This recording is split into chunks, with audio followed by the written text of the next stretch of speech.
আলাইকুম। দূরের কাছে যে যেখানে বসে এই মুহূর্তে ভিডিওটা দেখছেন তাদের সবাইকে মাহফুজা কিচেন ভিডিওতে ওয়েলকাম। আজ লাউ পাতা দিয়ে কই মাছের পাতুরি করব।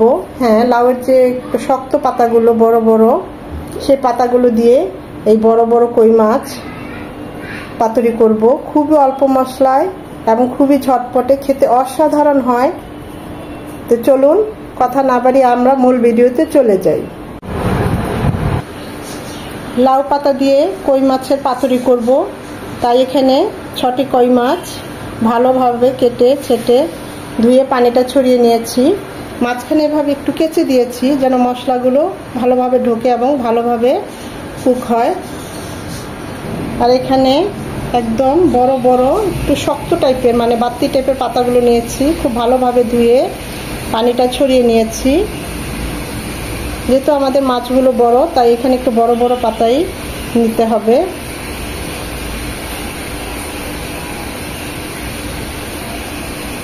আমি খুব ভালোভাবে কচলে ধুয়ে পানিটা ছড়িয়ে নিয়েছি।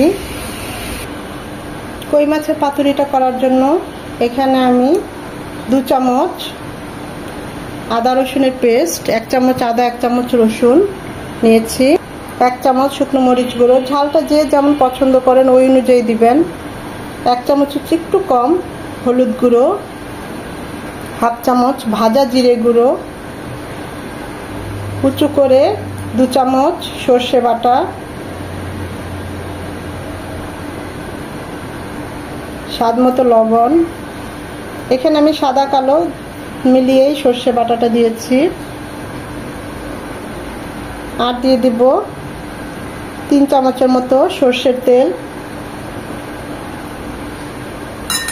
সবকিছু ভালোভাবে মাখিয়ে নেব।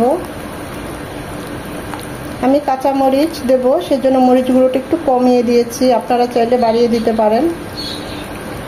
লবণ আর ঝাল এটার পরিমাণটা বলছি না, যে যেমন টেস্ট করেন ওই অনুযায়ী দিবেন। এখন এই মশলার মধ্যে মাছগুলো মাখিয়ে নেব।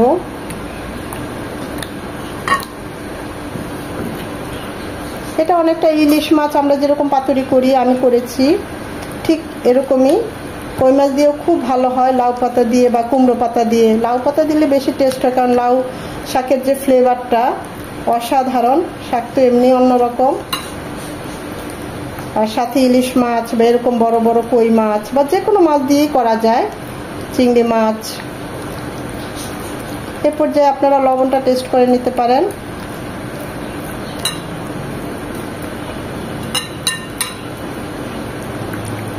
মশলাগুলো যেন মাছের ভিতরে খুব ভালোভাবে ঢুকে, এভাবে ভালোভাবে ঘষে ঘষে মেখে মেখে দিতে হবে। এটা রেস্টে রাখার কোনো দরকার নাই।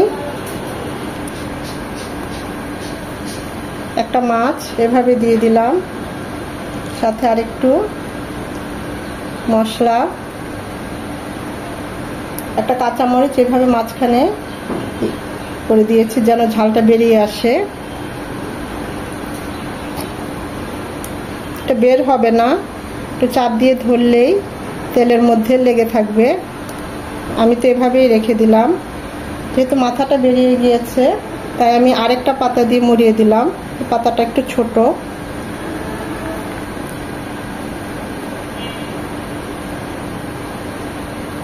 হয়ে গেল আমাদের একটা পাতুরি। আমি আরেকটা করে দেখাচ্ছি। এটা বড় নিয়েছি।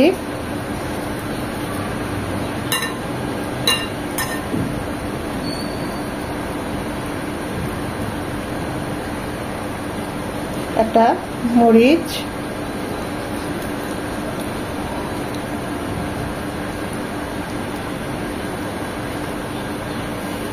যেভাবে ভাজ করেন যার যার পছন্দ অনুযায়ী ভাজ করে নিতে পারেন, চারকোনা বা গোল বা বেঁধে নিতে পারেন। তবে আমি আরো কতবার করেছি, বাঁধার দরকার হয় না, তাই বেঁধে দিলাম না। প্যানে দিয়ে দিচ্ছি 2 চামচ সর্ষের তেল। এখানে খুব বেশি তেল লাগবে না, খুবই সামান্য।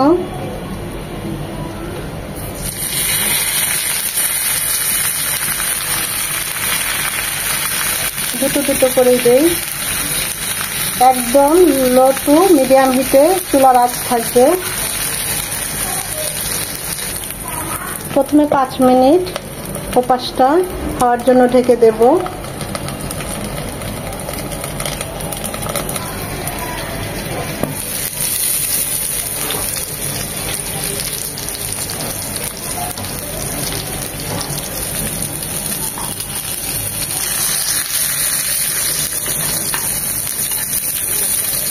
যারা নতুন তাদের বলছি, দেখবেন এভাবে আস্তে করে উল্টিয়ে পাল্টিয়ে দিলে আর বাধা লাগে না, সুতা দিয়ে অটো বসে যায়। বরং সুতা দিলে পরে আবার খুলতে ঝামেলা।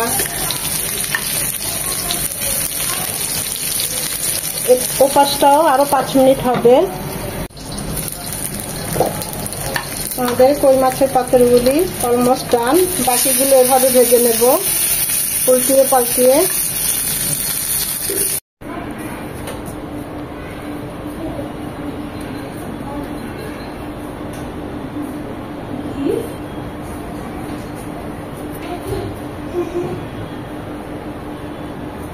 একটা মাছ আপনাদের দেখায় খুলে যে কতটা লোভনীয় হয়েছে। এটা দেখায়, ঠান্ডা হয়ে গিয়েছে, অসম্ভব ভালো হয়েছে, দেখতেই পাচ্ছেন একদম ভালোভাবে কুক হয়ে গিয়েছে, তেলটা উপরে ভেসে উঠেছে। আর এই পাতাটা ভাতের সাথে ডলে খেলে তো অসম্ভব মজা। আমি পাতায় কিন্তু অনেক একটু সামান্য একটু লবণ দেই নাই, কারণ পরবর্তীতে মাছের লবণে পাতা পরে তো হয়ে যায়, লবণটা একটু বেশি লাগে, তাই আমি পাতাটা একদম নর্মাল রেখেছি। আপনারা চাইলে পাতায় একটু সামান্য লবণ মেখে দিতে পারেন। দেখতেই পাচ্ছেন মাছটা একদম সেদ্ধ হয়ে গিয়েছে।